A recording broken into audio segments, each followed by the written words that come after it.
ذي المجد والعلا والعز والبقاء والهيبة والسماء والعظمة والكبرياء والصلاة والسلام على سيد الرسل وخاتم الأنبياء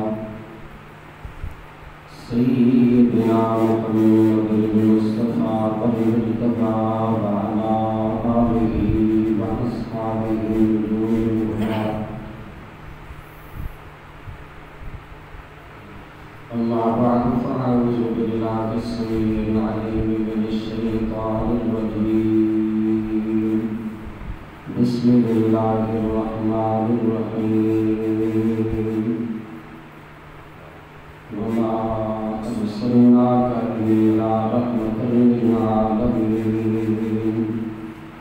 صدق الله وصدق رسوله النبي الكريم الأمي الرؤوف الرحيم.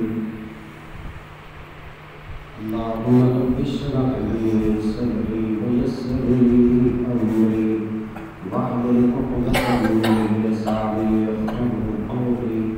إن الله وملائكته يصلون على النبي يا أيها الذين آمنوا صلوا عليه وسلموا تسليما.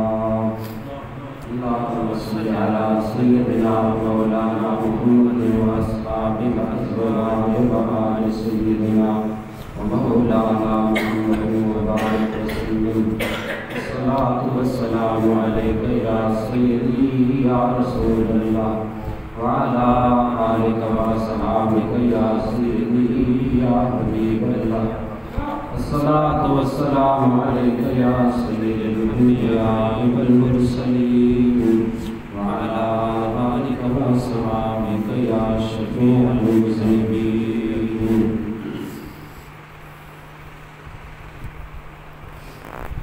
کون آیا اس دنیا کے ہویا گلی گلی روشنائیاں.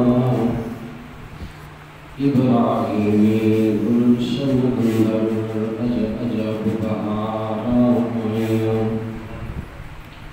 کون آیا اس دنیا کے ہویا گلی گلی روشنائیاں. ابراہیمی گلشن اندر عجب بہاراں ہوئیاں. جسموں ویکھن دی خاطر آیا کل عرب دیاں دائیاں. آزم دار حلیمہ لے گئی ہاتھ بندیاں رہ گئیں دائیاں. اللہ رب ذوالجلال جناب کریم لامحدود حمد و سلام کروڑوں درود کروڑوں سلام شفیع روز قضا شہنشاہ شب اسرا ہمارے آقا و مولا صلی اللہ تعالی علیہ وآلہ وسلم کی تسلیم بے مثال ذات اقدس پر ربیع النور ربیع الاول شریف کے اس پہلے جمعۃ المبارک کی حاضری اللہ رب العالمین اپنی بارگاہ میں قبول فرما کر میری اور آپ سب حضرات کی غفرت اور بخشش کا سبب بنائے. محبت سے کہیے آمین. خالق لم یزل ہم سب کے پروردگار رب غفار جل وعلا شانہ نے جو آیت کریمہ میں نے پڑھی اس میں میرے اور آپ کے آقا نبیوں کے سردار سیدنا احمد مختار شیخ ابرار صلی اللہ تعالی علیہ وسلم کی آمد اور آپ کی رحمت للعالمین کا تذکرہ فرمایا. جو محبوب اس کائنات میں بھیجا گیا ہے وہ تمام جہان والوں کے لیے رحمت بن کر تشریف لایا. صرف ایک عالم دنیا نہیں، عالم برزخ نہیں، عالم آخرت نہیں، عالم لاہوت نہیں، جبروت نہیں، ملکوت نہیں. اللہ نے 18,000 جہان جو تکلیف فرمائے محبوب ہر جہان کے لیے رحمت کا تاج پھر چاہیے کہ ہر جہان والے میرے آقا صلی اللہ علیہ وسلم کی اس آمد کے شکرانے میں خوشی کا اظہار فرمائے، جشن منائے۔ اللہ رب الجلال جل وعلا شانہ نے بحمد اللہ تعالی ہمیں جو عقیدہ عطا فرمایا، انتہائی سچا سچا عقیدہ، کہ جو حضور کا ذکر میلاد کرے، محبوب کی میلاد النبی کی محافل سجائے، گویا کہ وہ اس بات کا اظہار کر رہا ہے کہ میرے محبوب کائنات میں پیدا ہوئے ہیں، جو پیدا ہو وہ خالق نہیں ہوتا، وہ رب کا محبوب نہیں ہوتا، جو پیدا ہو وہ اللہ کا سچا حبیب ہوتا ہے۔ شرک کی نفی کر دی، جڑ کاٹ دی اہل سنت کے اس میلاد النبی کی محافل نے، کہ جو ہم پیارے مدنی آقا صلی اللہ علیہ وآلہ وسلم کی ولادت اور باسعادت کی محافل کا انعقاد کرتے ہیں، کائنات ساری کو پیغام دے رہے ہیں، ہمارے محبوب پیدا ہوئے ہیں، جلوہ افروز ہوئے ہیں۔ محبوب کی ابتدا ہے، رب کی ابتدا نہیں ہے، رب ہوتا ہی وہ ہے جو قدیم ہو، اس کی نہ ابتدا ہے نہ اس کی انتہا ہے۔ میرے آقا صلی اللہ علیہ وآلہ وسلم آپ تین حیثیتوں کے ساتھ کائنات انسانی میں جلوہ افروز ہوئے۔ ایک حیثیت مدینے کے تاجدار صلی اللہ علیہ وسلم کی ہے خلقت محمدی، بولیے صلی اللہ علیہ وآلہ وسلم۔ ایک حیثیت خلقت محمدی، دوسری حیثیت ولادت محمدی، تیسری حیثیت بعثت محمدی صلی اللہ علیہ وآلہ وسلم۔ تینوں حیثیتیں بتا رہی ہیں کہ ہم اللہ کے فضل و کرم سے شرک کے قریب جانے والے نہیں ہیں، کیونکہ ہم تو اس محبوس رب کو مانتے ہیں جو پیدا نہیں ہوا، ہم اس سچے رسول کو مانتے ہیں جو رب کے فضل سے اس کائنات میں جلوہ ہوا ہے، جس کی خلقت بھی ہوئی ہے، جس کی ولادت بھی ہوئی ہے، کائنات میں جس حبیب کی بعثت بھی ہوئی۔ برادران اسلام، اللہ رب الجلال نے میرے آقا صلی اللہ علیہ وسلم کی جب خلقت فرمائی، وہ تو سیدنا حضرت جابر کی حدیث ہے، نبی کریم صلی اللہ علیہ وآلہ وسلم سے حضرت جابر نے پوچھا، اللہ کریم نے سب سے اول اس دھرتی پر اس کائنات میں سب سے اول کس چیز کو تخلیق فرمایا؟ تو بڑا آسان سا جواب میرے مکی مدنی سرکار صلی اللہ علیہ وسلم نے ارشاد فرمایا سب سے اول ما خلق اللہ تعالی نوری۔ یا جابر، اے جابر، سب سے اول رب نے میرے نور کو اپنے نور کے فیض سے پیدا فرمایا۔ میرے محبوب صلی اللہ علیہ وآلہ وسلم کی خلقت سب سے اول ہے، حضور کی ولادت ہوئی، یہ بھی ایک شان ہے مدینے کے تاجدار صلی اللہ علیہ وسلم کی، لیکن عالم اجساد میں عالم خلقت اور ہے، عالم ارواح اور ہے، عالم اجسام و اجساد اور ہے، عالم برزخ اور ہے، عالم آخرت اور ہے۔ عالم اجساد میں اللہ نے جب انسانیت کی ابتدا کرنے کا ارادہ فرمایا تو سب سے پہلی شخصیت کس کو تخلیق فرمایا؟ بولیے، حضرت سیدنا ابوالبشر آدم علیہ السلام۔ عالم اجساد میں، عالم اجسام میں سب سے اول کس کی تخلیق ہوئی؟ حضرت آدم علیہ السلام کی۔ اور آدم علیہ السلام کے بعد دوسرا بشر اس کائنات میں کون آیا؟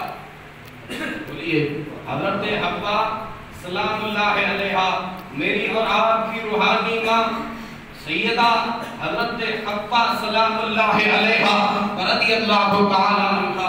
اللہ رب الجلال نے پوری انسانیت کی ابتدا انہی دو شخصیات سے فرمائی، لیکن جب حوا کی تخلیق کا اللہ نے ارادہ فرمایا، آدم علیہ السلام ہی کی پسلی سے حوا کی خلقت فرما دی رب الجلال نے۔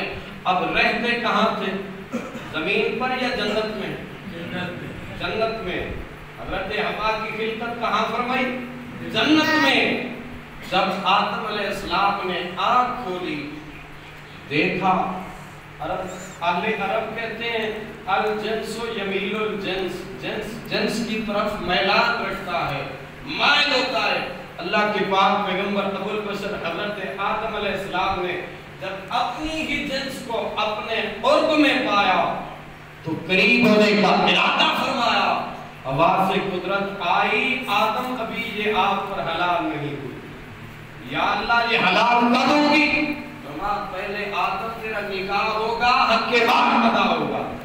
حق کے مار کے اندر آدم علیہ السلام بارگاہ رب العالمین میں سوالی بنتے، میرے اللہ یہ جنت تیری ہے، ہر نعمت تیری ہے، یہاں نہ دنیا کا مال نہ میرے پاس کوئی ریال، اے پاک پروردگار اس جنت میں رہتے ہوئے میرا اور حوا کا آپس میں نکاح ہو رہا ہو اور پروردگار تیرے اذن سے ہو رہا ہو اور تو خود کروانے والا ہو، میرے اللہ بتا تو صحیح اس حوا کو حق کے مار جنت میں کون سی شے دی جائے؟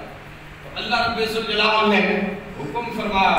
اس روایت کو نشر الدین کے اندر علامہ اشرف علی تھانوی تحریر فرماتے ہیں، کہتے ہیں نبی کائنات صلی اللہ علیہ وآلہ وسلم کے جد امجد اور پوری انسانیت کے جد ابو البشر آدم علیہ السلام کو حکم آیا، آدم میرے حبیب کی ذات اقدس پر 20 بار درود و سلام پڑھ لے، درود و سلام تو پڑھے گا حوا تجھ پر حلال ہو جائے گا، حوا کا حق مار ادا ہو جائے گا، سیدہ حوا سلام اللہ علیہا آپ پر حلال ہو جائے گی۔ اب میں آپ سے پوچھنا چاہتا ہوں، ابو البشر پہلے انسان تو آدم اس دنیا میں تخلیق ہوئے اور دوسری انسان حضرت حوا سلام اللہ علیہا تشریف لائی، لیکن ان دو بشروں کے حکم اللہ کی طرف سے یہ دیا جا رہا ہے کہ میرے نبی پر درود و سلام بھیجو۔ پتہ چلا آدم و حوا کی خلقت سے پہلے حسین کے نونر کے نور کی خلقت ہو چکی تھی، اسی لیے اللہ کریم فرما رہا تھا کہ میرے حبیب کی ذات اقدس پر 20 بار درود و سلام کا ہدیہ بھیجو۔ اب آدم علیہ السلام نے 20 مرتبہ ذات حبیب خدا پر میرے مصطفیٰ جان رحمت صلی اللہ علیہ وسلم پر ہدیہ درود و سلام بھیجا۔ اللہ کریم نے یہ ہدیہ درود و سلام جنت میں آدم کی زبان سے حضرت حوا سلام اللہ علیہا کو حلال کرنے کے لیے، ان کی زوجیت میں دینے کے لیے 20 مرتبہ درود و سلام آدم کی زبان سے جاری فرمایا، بولیے نا جاری فرمایا۔ اچھا شریعت کا ایک مسئلہ یہ ہے کہ جو حق کے مال کی رقم ہوتی ہے وہ خاص عورت کا حق ہوتا ہے، جس تصرف میں لے کے آئے جہاں پہ خرچ کرے، جس کو دے چاہے تو معاف بھی کر دے مرد، لیکن اس کا حق ہے کہ وہ اپنے اس مال کے اندر تصرف فرما سکتی ہے، جہاں چاہے خرچ کر سکتی ہے۔ اب نکاح ہو رہا ہے آدم و حوا سلام اللہ علیہا کا، پہلے ابو البشر ہیں اور بشریت کی پہلی ماں ہے، یہ جوڑا اللہ رب الجلال نے جنت میں تکمیل فرمایا۔ اللہ کریم نے ان کے لیے جو آپس میں حق کے مار طے فرمایا وہ کیا؟ بولیے گا ذرا، درود و سلام۔ وہ کیا ہے؟ درود و سلام۔ حق کے مار حق ہوتا ہے عورت کا، تو درود تو پڑھوایا جا رہا ہے ذات مصطفیٰ پر، تو ذات مصطفیٰ حضور کی ذات پر درود و سلام بھیجا جا رہا ہے۔ درود تو گیا کملی والے آقا صلی اللہ علیہ وسلم کے کھاتے میں، اور حوا آئی آدم علیہ السلام کے نکاح میں۔ میں آپ سے پوچھتا ہوں کہ جناب پھر حوا کو کیا ملا؟ حق کی مار تو عورت کا حق ہوتا، معاذ اللہ رب بھول نہیں گیا۔ صوفیہ فرماتے کیا اب حوا کو پھر کچھ نہ ملا کہ درود کے ذریعے حوا ذات آدم پر حلال ہو رہی ہے، لیکن درود پڑھوا کر اللہ کریم نے تو کملی والے کی ذات اقدس پر راضی کیا ہے نا۔ فرماتے ہیں پھر آدم علیہ السلام پر حوا حلال ہو گئی ہے، لیکن حوا کے کھاتے میں کون سی شے آئی؟ حوا کو کیا ملا؟ صوفیہ فرماتے ہیں، فرماتے رب کی عزت کی قسم اللہ نے کسی طبقے کو محروم نہیں کیا۔ درود گیا مصطفیٰ کریم صلی اللہ علیہ وسلم کی ذات اقدس پر، حوا آئی آدم علیہ السلام کے نکاح میں، اور بدلے میں اللہ نے سیدہ حوا سلام اللہ علیہا کو نور مصطفیٰ عطا کیا۔ فرمایا اے آدم اس نکاح کا حق مار درود مصطفیٰ ہے، فرما بدلے میں ہم نور مصطفیٰ کی امانت دے رہے ہیں حضرت حوا کو، فرما حوا مصطفیٰ کے نور کی امین بن رہی ہے، بس حوا کا حق مار دی یہی کچھ۔ یہ اللہ کریم کی طرف سے حوا کے لیے انعام ہے، رب ذوالجلال کی طرف سے پھر دنیا کو ایک پیغام دیا، فرما دنیا والو درود وہ عبادت ہے جو بارگاہ رب العالمین سے رد نہیں ہوتی۔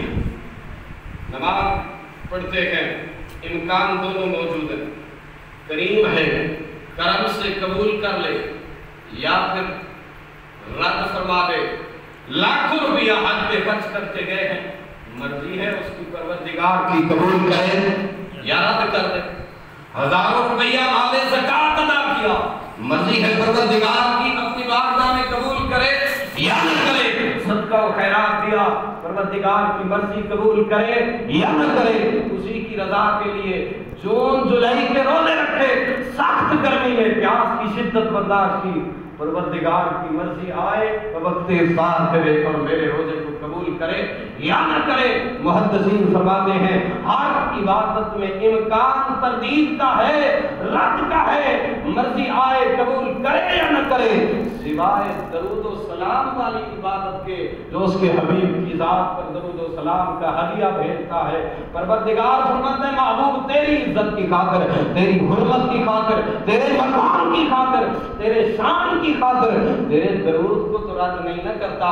مدینے والے جو تجھ پر درود و سلام کا ہدیہ بھیجے گا، جس گھڑی بھیجے، دن میں بھیجے، رات میں بھیجے، صبح بھیجے، شام میں بھیجے، نماز میں بھیجے، نماز کے بعد بھیجے، اذان سے پہلے بھیجے، اذان کے بعد بھیجے، ہر گھڑی تیری درود کو، تیرے سلام کو میں اپنی بارگاہ میں شرف قبولیت عطا فرماؤں۔ وہ دوستان جی وقار، یہ ہے میرے کریم نبی صلی اللہ تعالیٰ علیہ وسلم کا مقام کہ اللہ رب ذوالجلال ہے ایک عبادت درود والی، محدثین فرماتے ہیں جس پر آپ رد نہیں فرماتا۔ دوسری عبادت ہے آمد مصطفیٰ کی خوشی والی، جس کو اللہ کبھی رد نہیں فرماتا۔ جو حضور کی آمد پر خوش ہو جائے، وہ کہا کہنے والے نے کہ مثال تیری چہل پہل پر ہزار عید ربیع الاول۔ ذرا چہروں پہ مسکراہٹ ڈالے نا کہ یہ ماہ ربیع الاول شریف آیا۔ ربیع کہتے ہیں اہل عرب بہار کو، اول زمانے کے بڑھ گئے، گویا عربیاں دی زبان نے اشارہ دسیا کہ کائنات تو پہلی بہار ہی کدوں آئیے جدو آمنہ دلال میں اس دھرتی تے قدم رکھا۔ ربیع الاول حضور پہلی بہار بن کر اس کائنات میں جذبات فروز ہوئے۔ رب میلاد کے تذکرے کو اور میلاد کرنے والوں کے ذکر کو رد نہیں فرماتا۔ آپ کہیں گے اس پر کوئی دلیل؟ تو قرآن مقدس کے بعد جس کو آپ کی شریعت میں سب سے صحیح کتاب مانا گیا اس کا نام ہے صحیح بخاری شریف۔ کیا نام ہے؟ بولیے گا۔ بخاری شریف کے اندر یہ حدیث پاک موجود، کریم کائنات صلی اللہ علیہ وسلم کی جس دن جلوہ گری ہوئی، سویبہ نامی لونڈی تھی بولاب کی۔ بولاب کون ہے؟ میرے آقا صلی اللہ علیہ وسلم کا رشتے میں سگا چچا ہے، لیکن حضور کی نبوت کو نہیں مانا، رسالت کو نہیں مانا۔ اللہ نے پوری سورت قرآن کی ان کی مذمت میں نازل فرمائی۔ تبت یدا ابی لہب وتب ما اغنی عنہ مالہ وما کسب سیصلی نارا ذات لہب وامرأتہ حمالۃ الحطب فی جیدہا حبل من مسد۔ اللہ نے مذمت میں پوری قرآن سورت نازل فرمائی، لیکن امام بخاری نقل فرماتے ہیں جس دن نبی کائنات صلی اللہ علیہ وسلم کی کائنات میں جلوہ فروزی ہوئی، حضور کی جلوہ گری ہوئی، نور نبوت کی کرنوں نے اس کائنات کو اپنی ضیاء کاشیوں سے روشن فرما دیا۔ میرے کریم کائنات صلی اللہ علیہ وسلم اس کائنات میں ظہور فرمایا۔ دوڑ کر سویبہ جاتی ہے بولاب کے پاس، مبارک ہو اللہ نے حضرت عبداللہ کو بیٹا عطا فرمایا، تجھے بھتیجا عطا فرمایا ہے۔ اب بولاب نے کیا کیا؟ چونکہ حضور نے تو اعلان نبوت بھی ابھی تک نہیں کیا، ماں بھتیجا سمجھ کر اب سویبہ سے اس انگلی کے اشارے سے اشارہ کیا، مجھے خوشخبری دینے والی پھر میری طرف سے بھی خوشخبری لے لے، تو آزاد ہے آپ کے بعد، میری غلامی سے تجھے آزادی مل گئی ہے، میری غلامی سے تجھے نجات مل گئی ہے۔ اب حضرت عباس فرماتے ہیں نبی علیہ السلام کے چچا فرماتے ہیں ابو لہب کے مرنے کے 1 سال بعد مجھے خواب کے اندر ملے، میں نے پوچھا ان سے ما فعل اللہ بک، اللہ نے تیرے ساتھ کیا کیا؟ کہا سخت عذاب میں مبتلا ہوں، عذاب جہنم میں مبتلا ہوں، لیکن جب بھی پیر کا دن آتا ہے یا پیر کی رات آتی ہے، اس دن اور رات میں میری اس شہادت کی انگلی سے پانی کا ایک چشمہ جاری ہوتا ہے، میں اس پانی کو پی لیتا ہوں، کچھ عذاب میں تخفیف محسوس کرتا ہوں، کچھ عذاب میں تخفیف محسوس کرتا ہوں۔ اس روایت کو لکھنے کے بعد ہر محدث نے امام بخاری کی اس حدیث پر جرا کرتے ہوئے ارشاد فرمایا، نتیجہ اخذ کیا، فرمایا ابو لہب نے نبی سمجھ کر تو خوشی کا اظہار نہیں کیا تھا نا، بھتیجا سمجھ کے کیا تھا۔ فرماتے ہیں ابو لہب نے نبی اور رسول سمجھ کر سویبہ لونڈی کو آزاد نہیں کیا تھا، محض بھتیجا سمجھ کے آزاد کیا تھا۔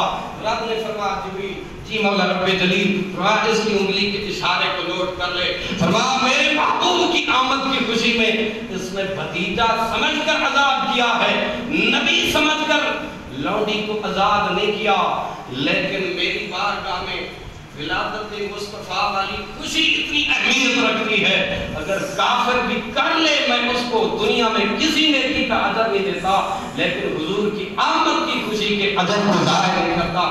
قبر کے اندر آئے تو ہر سوموار کو اس کے عذاب میں بھی حضور کی آمد کی خوشی کی وجہ سے تخفیف ہو جائے، تو امام جلال الدین سیوطی نے خصائص کبریٰ میں اور القاضی الفتاوی میں اور دیگر محدثین نے صاحب کنز العمال میں اور امام تقی الدین سبکی جیسوں نے آپ فرماتے ہیں رب کی عزت کی قسم، بلکہ امام احمد بن حنبل 16 لاکھ احادیث کے حافظ، آپ نے ایک نتیجہ اخذ کیا، فرمایا کائنات والو اگر کافر اس اجر سے محروم نہیں رہتا تو جو مومن یقیناً اپنے محبوب کی آمد کی خوشی کا اظہار کرے، رب مومن کو کتنے بڑے اجر و ثواب دیتا ہے، اللہ نے مومنین کے لیے کتنا بڑا اجر و ثواب ہے۔ میں نے کہا کہ لگا جناب یہ بھی کوئی عقیدہ کر جسے تو عقیدہ تو پتہ چل گیا کہ کافر ہے کم کیتا ہے، تاڑنے والے کسی نے کہا نا کہ تاڑنے والے بھی قیامت کی نظر رکھتے ہیں، لیکن جو منہ مڑکو جی چھپے کہنے لگے جناب جب تو سب کوئی دیت کی شادی کر رہے ہو کہ اتنی لیٹن اور اتنا انتظام اور اتنی خوشی کا اظہار، میں نے کہا ہاں پھر جواب سن، حالانکہ میرا مزاج یہ نہیں ہے، لیکن اگر کسی ایسی زبان سے ایسی گفتگو نکلے تو پھر اس کے منہ پر تماچا بھی اسی طرح کر ڈالنا چاہیے کہ ہاں بیٹی کی خوشی کا اظہار اور جشن اور لیٹن اور یہ سارا انتظام وہی باپ کرتا ہے جس کی بیٹی مصطفیٰ کی شریعت کے لحاظ سے حق کے نکاح کے طور پر رخصت ہو جائے، اس گھر پر چراغاں بھی ہوتا ہے، خوشی کا اظہار بھی ہوتا ہے، لیٹن کا انتظام بھی ہوتا ہے، تو جیدی ناسدہ بے اللہ نہ کرے ہوندہ ہے کوئی اس بھی تو بولو نہ سے رب کائنات نے اس کائنات والوں کو بتایا میرے مصطفیٰ کے غلاموں، میرے مصطفیٰ کی آمد پر خوشی کا اظہار کرنا یہ زمین والوں کی سنت نہیں بلکہ عرش والے رب رحمان کی سنت ہے۔ آئیے پھر جابر والی حدیث اٹھاتے ہیں، میرے آقا صلی اللہ علیہ وسلم سے جابر نے پوچھا یا رسول اللہ صلی اللہ علیہ وسلم، اللہ نے آپ کی تخلیق کا مقصد کیا رکھا، آپ کو کیوں مبعوث کرا، کس لحاظ سے؟ آپ نور اول ہیں، اللہ نے اپنے نور کے فیض سے محبوب آپ کی جلوہ گری کی ہے، تو آپ کے لیے اللہ نے آپ کو کس لیے تخلیق فرما؟ میرے آقا صلی اللہ علیہ وسلم نے فرما جب اللہ نے ارادہ کیا کن تو کنزن مخفین، وہ رب فرماتا ہے میں ایک چھپا ہوا خزانہ تھا، فاحببت تو بس مجھے پیار ہونے لگا، بس مجھے خیال آیا کہ کائنات میں کچھ ایسے بھی ہونے چاہیے جو میری بارگاہ میں سجدہ ریز ہو جائیں، ادھر اذان آئے ادھر وہ میری بارگاہ میں قیام کے لیے کھڑے ہو جائیں، اسی نماز میں رکوع کے لیے میرے حکم پر جھک بھی جائیں، اور اسی نماز میں میرے حکم پر وہ سجدہ ریز بھی ہو جائیں، نماز کی تکمیل کریں اور پھر التحیات میں بیٹھ کر مجھ اللہ کی بارگاہ میں فریادی بنے، التحیات للہ والصلوات والطیبات، میری بارگاہ میں تمام قولی فعلی بدنی کی باتوں کا مجموعہ لے کر میری بارگاہ میں نیاز مندی کا اظہار بھی کریں۔ بس جب یہ سب کچھ کرنے کے لیے ارادہ کیا فکن تو اللہ فرماتا ہے بس میں نے کیا کیا نور نبی کا من نور میں نے اپنے نبی کے نور کو اپنے نور کے فیض سے تکلیف فرما دیا میرے آقا نور اول ہے اور مخلوق اول ہے حضور کون ہے بولیے گا ذرا حضور نور اول اور مخلوق اول قرآن مقدس میں اللہ کریم نے بیان کیا حضور فرماتے ہیں انا اول المسلمین انا بولیے گا ثواب مل جائے گا قرآن آیات پڑھو انا اول المسلمین میں ہی سب سے پہلا مسلم ہوں اٹھائیے علامہ محمد شفیع دیوبندی کی تفسیر معارف القرآن وہ کہتے ہیں انا اول المسلمین سے مراد روح مصطفیٰ ہے ظہور مصطفیٰ ہے ذات مصطفیٰ ہے کہ حضور ہی اول المسلمین ہے جب عالم ارواح میں رب نے پوچھا تھا نا سب سے الست بربکم اے روحو بتاؤ میں تمہارا رب ہوں یا نہیں ہر روح ابھی خاموش تھی روح مصطفیٰ ہی بولی قالوا بلا اے اللہ کیوں نہیں تو ہمارا رب او پیر بلے شاہ رحمت اللہ علیہ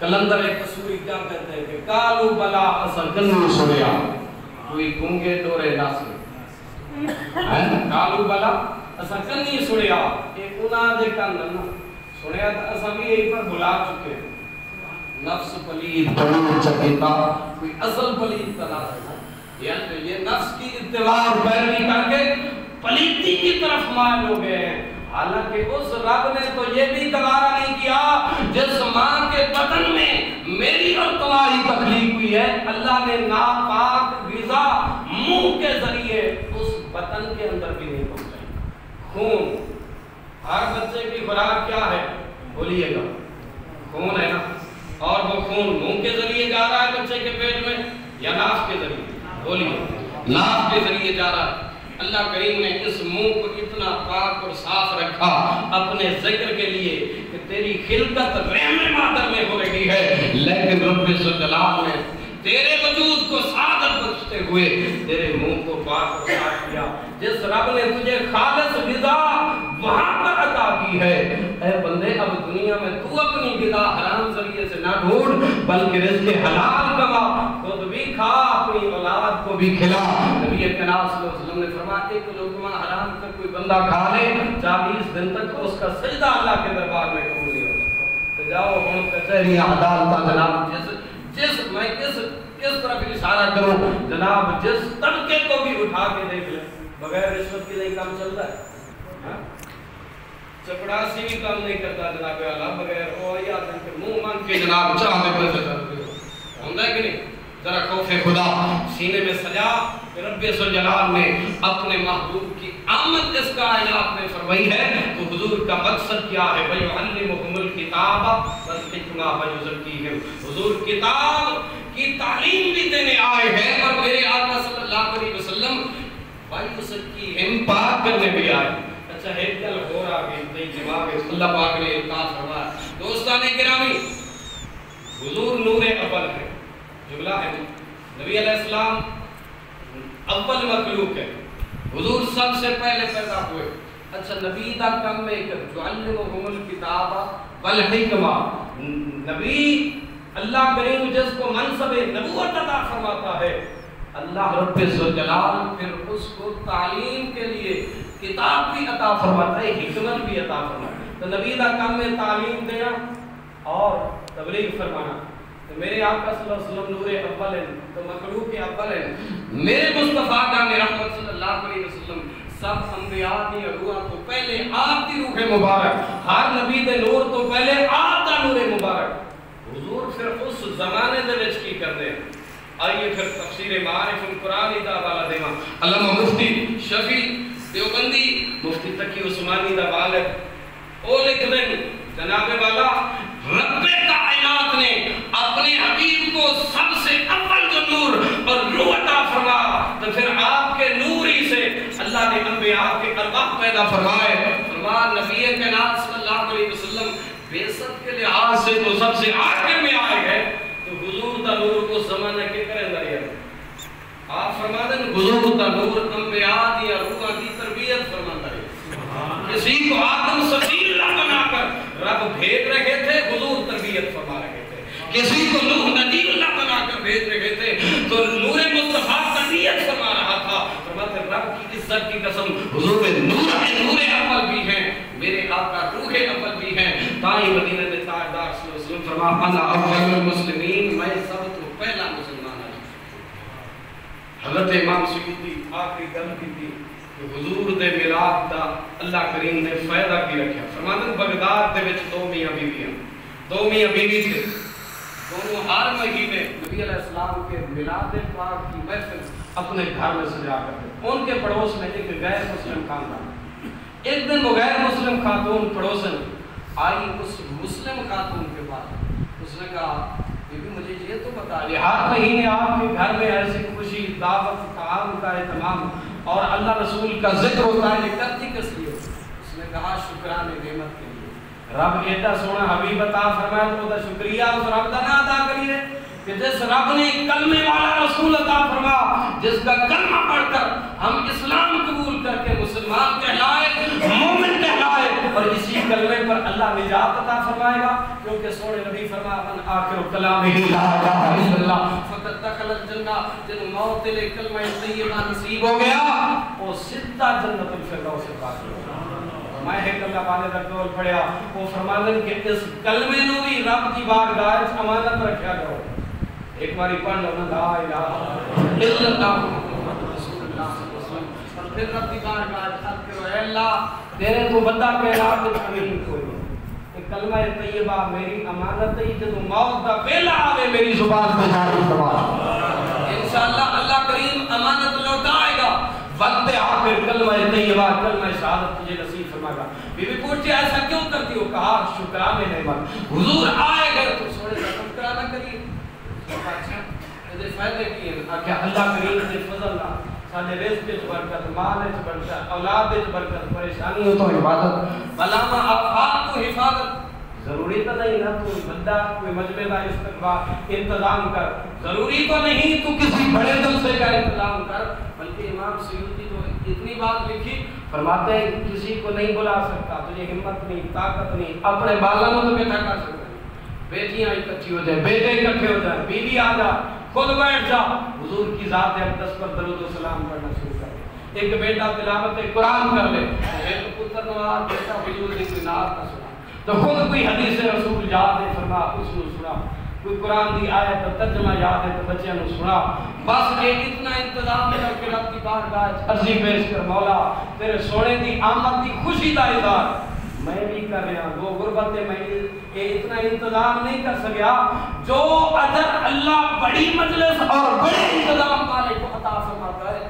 اللہ تے اخلاص نو بھیجا ہے, وہ اس نو بھی عطا فرماتا ہے. کیونکہ اگر شاہ عبد الرحیم محدث دہلوی گل کی در زمین شاہ ولی اللہ محدث دہلوی نے یہ مشترکہ بزرگ دیوبندی مسلک اور سنی مسلک دا شاہ ولی اللہ محدث دہلوی فرماتے شاہ عبد الرحیم محدث دہلوی ہر سال میں حضور کے میلاد پاک کی محفل کا انعقاد کرتا تھا. ایک سال غربت چھا گئی, میرے پاس تھا کچھ نہیں, میں بازار تو تھوڑے سے چڑے خرید کیتے, انہاں چڑیاں تے محفل کا انعقاد کیتا, میں تقسیم فرمائے, مدینے دے تاجدار صلی اللہ علیہ وسلم کرم فرمایا, میں راتی ستا قسمت بیدار ہو گئی.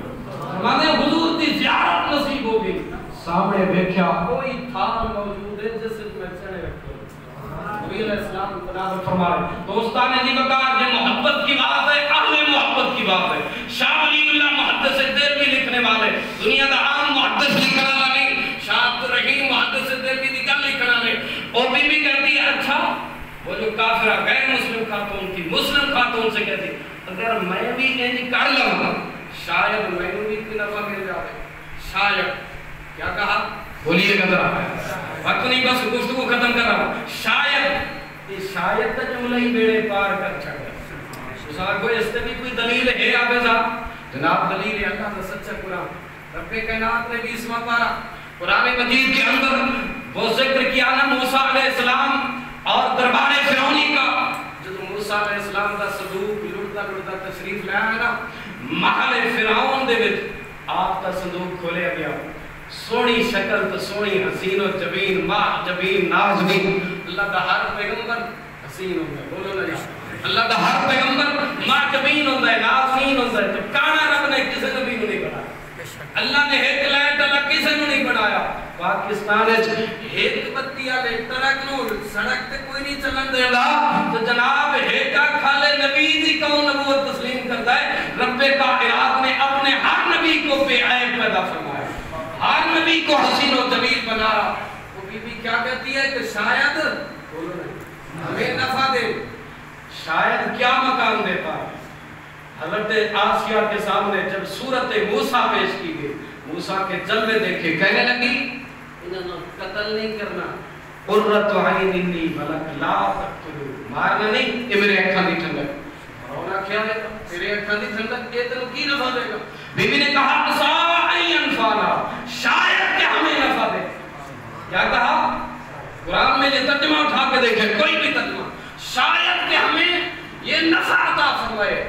سیدہ آسیہ کے اس جملے کو عرش والے نے ایسا قبول کیا, فرمایا آسیہ تینوں موسیٰ تے ایمان دی دولت نصیب فرمائی, موسیٰ کا کلمہ نصیب ہوا, مومنہ بن کے اس دنیا سے گئی. رب ابن لی عندک بیتا فی الجنہ, قرآن مجید 28واں پارہ آخری رکوع. اللہ فرماتا ہے دنیا میں جیتے جاتے ان کو جنت کا مقام ہم نے دکھا. بی بی نے شاید کے جملے کہے, اللہ نے ایمان کی دولت سے نوازا. امام سیوطی فرماتے ہیں اس بی بی نے بھی کہا شاید کہ ہمیں بھی نفع دے.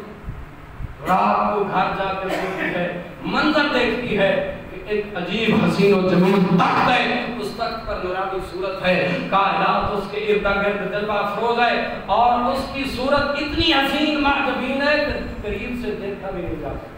بعد اوقات حسن خود اپنے واسطے پردہ بڑھنے لگا. یہ دوپہر کے وقت میں جس وقت نصف نہار پہ سورج ہو, آپ بغیر کسی رکاوٹ کے سورج کو دیکھ سکتے ہیں؟ بولیے گا کیوں؟ حالانکہ حسین ہے, سورج نور ہے, اور اس نے نور دی تمش بھی دیکھ نہیں سکتا کیونکہ اس کا نور خود اپنے لیے حجاب بن گیا ہے.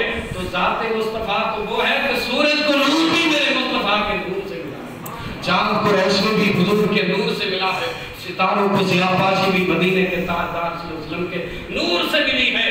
رات کو سوتی ہے, منظر دیکھتی ہے, حضور کی زیارت نصیب ہوتی ہے, عرض کرتی ہے آپ کا میں تک کافرہ, کہ جانتے ہو سونے نبی, سونے نبی مسکرائے, فرمایا کافرہ ہوں, اور واپس کافرہ پڑھ کے لے جائے, کلمہ پڑھا اشہد ان لا الہ الا اللہ و اشہد ان محمد عبدہ و رسولہ. امام سیوطی فرماتے ہیں کلمہ پڑھ کے مسلم ہو گئی, مسلمان ہو گئی, مسلمہ ہو گئی, ٹھیک گھر کی ہاتھ سے بکری کرنا شروع کر دیا, کیونکہ کافر کے مسلمان نہ نکاح نہیں ہو سکتا.